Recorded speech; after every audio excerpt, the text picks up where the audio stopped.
The art of living summary. जीवन जीने की कला कृतज्ञता और करुणा सहित सकारात्मक दृष्टिकोण विकसित करने के महत्व पर भी जोर देती है। यह बताता है कि इन सकारात्मक गुणों को विकसित करके हम नकारात्मक भावनाओं पर काबू पा सकते हैं और अधिक शांति और खुशी पा सकते हैं। पुस्तक दूसरों के साथ संबंधों को सुधारने के तरीके पर भी मार्गदर्शन प्रदान करती है, जिसमें प्रभावी ढंग से संवाद करना, संघर्ष को संभालना और दूसरों को क्षमा करना शामिल है। कुल मिलाकर आर्ट ऑफ लिविंग पाठकों को जीने के लिए एक समग्र दृष्टिकोण अपनाने के लिए प्रोत्साहित करती है, जो शारीरिक, भावनात्मक और आध्यात्मिक कल्याण को एकीकृत करता है। यह पाठकों को सिखाता है कि अधिक पूर्ण और अर्थपूर्ण जीवन जीने के लिए कैसे सचेतनता विकसित करें, एक सकारात्मक दृष्टिकोण विकसित करें और अपने संबंधों को बेहतर बनाएं। वाक्य सारांश: आर्ट ऑफ लिविंग ध्यान और कृतज्ञता के माध्यम से एक शांतिपूर्ण जीवन जीने के बारे में बात करता है, विशेष रूप से विपश्यना ध्यान तकनीक और बौद्ध धर्म के पीछे के दर्शन का उपयोग करके, जो जीवन की एक स्पष्ट दृष्टि विकसित करने और चीजों को वास्तव में देखने को बढ़ावा देता है।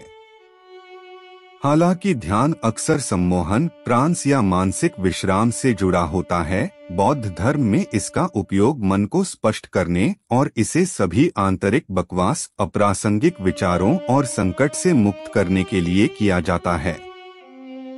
इस अंतर्दृष्टि ध्यान को आमतौर पर विपश्यना के रूप में जाना जाता है, आत्मनिरीक्षण करने और अपने विचारों को वैसा ही देखने के लिए इस्तेमाल की जाने वाली एक प्राचीन प्रथा। यह तकनीक किसी के दिमाग को अधिक शक्तिशाली, आत्मनिर्भर और चौकस बनने के लिए प्रशिक्षित कर सकती है। विपश्यना आपको ध्यान, आत्मस्वीकृति और आंतरिक शांति की स्थिति तक पहुंचने में मदद कर सकती है। इसका अभ्यास करने से तनाव दूर होकर आपका दिमाग शांत होता है। हालांकि इस तकनीक की तुलना में आंतरिक शांति और ध्यान प्राप्त करने के लिए और भी बहुत कुछ है। बुद्ध एक सच्चे शांति साधक और आत्मनिरीक्षण के स्वामी थे और उनके अविश्वसनीय आध्यात्मिक कौशल ने उन्हें उल्लेखनीय अंतर्दृष्टि की एक श्रृंखला का अनावरण करने में मदद की।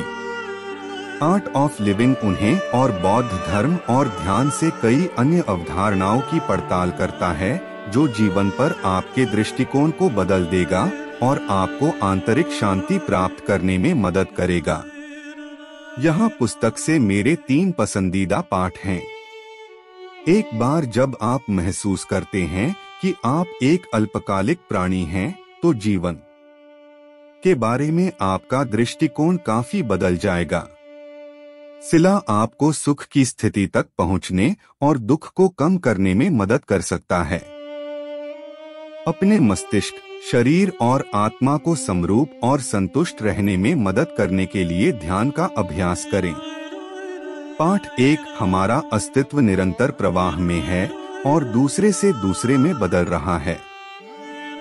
आध्यात्मिक नेता बुद्ध के बारे में सभी ने सुना है, जो अपने ज्ञानवर्धक जीवन जीने के तरीके और बौद्ध धर्म की नींव रखने के लिए विश्व प्रसिद्ध हुए। दुनिया के आश्चर्य के लिए ऐसा लगता है कि धार्मिक आकृति ने मानव मन और शरीर के बारे में कुछ महत्वपूर्ण तथ्यों को उजागर किया है, इससे पहले कि वे पारंपरिक आधुनिक वैज्ञानिकों द्वारा खोजे और सिद्ध किए गए थे। जैसे उन्होंने पाया कि शरीर छोटे उपपरमाणु कणों से बना था, जिनके बीच एक जगह थी। इसके अलावा वे लगातार घूम रहे हैं, दिखाई दे रहे हैं और गायब हो रहे हैं। दूसरे शब्दों में, हमारा शरीर एक ठोस, निश्चित रूप नहीं है, जैसा कि हम इसे सामान्य रूप से समझते हैं, बल्कि एक निरंतर बदलती संरचना है जो समय के साथ बहती है। मन भी प्रवाह में है और 4 सतत प्रक्रियाओं से गुजर रहा है। चेतना, धारणा, संवेदना और प्रतिक्रिया, ये सभी हमारे मस्तिष्क की गतिविधि का हिस्सा हैं। पहली प्रक्रिया हमारे आसपास घटित होने वाली चीजों की सरल स्वीकृति के लिए जिम्मेदार है। यह न्याय नहीं कर रहा है, न ही इसका सामना करने वाली किसी भी चीज पर रोक लगा रहा है। फिर धारणा तय करती है कि हमने जो कुछ भी देखा वह हमारे लिए सकारात्मक है या नकारात्मक। संवेदना हमें किसी न किसी चीज से प्रसन्न और सहज महसूस कराती है। अंत में हम कुछ अप्रिय से बचने या अधिक सुखद और आरामदायक खोज करने के लिए प्रतिक्रिया का उपयोग करते हैं। पाठ 2, अपने जीवन में सिला का परिचय दें और आप पाएंगे कि यह आपको अपने आप से अधिक शांतिपूर्ण और संतुष्ट बनाता है। सिला या नैतिकता जीने का एक तरीका है। अपने पूरे जीवन में बुद्ध ने सलाह दी कि सिला किसी को भी अधिक सुखी, अधिक शांतिपूर्ण मन की स्थिति प्राप्त करने में मदद कर सकता है। इसका अभ्यास करने का अर्थ है एक नैतिक व्यक्ति होना जो अन्य मनुष्यों को नुकसान पहुंचाने वाले किसी भी कार्य से बचता है, अनैतिकता से अलग होता है और अपने आसपास के हर व्यक्ति के साथ शांति से रहता है।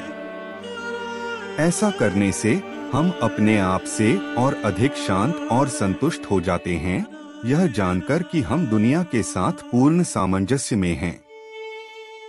अनिवार्य रूप से बस इसी तरह हम स्वाभाविक रूप से कार्य करने के लिए प्रोग्राम किए जाते हैं। अगर हम अपने आसपास के लोगों की देखभाल करते हैं, ग्रह किसी की जरूरत में मदद करते हैं और गपशप, हानिकारक कार्यों और नकारात्मकता से बचते हैं, तो हम अपने भीतर और अपने आसपास की हर चीज से बेहतर तरीके से जुड़ पाएंगे। सिला का अभ्यास एक उत्तेजित मन को शांत करने और भीतर शांति और शांति लाने के लिए होता है। एक साधारण न्यूनतम जीवन जीने से भी आपको अधिक संतुष्ट और शांतिपूर्ण बनने में मदद मिल सकती है। फिर हानिकारक शब्दों से बचना और उन्हें सकारात्मक भाषण से बदलना महत्वपूर्ण है। अपने शब्दों में सच्चाई और दया को शामिल करें और झूठ, कठोर बात और गपशप को खत्म करें। कार्यों के साथ अपने शब्दों का पालन करें। किसी भी तरह से जीवित प्राणियों को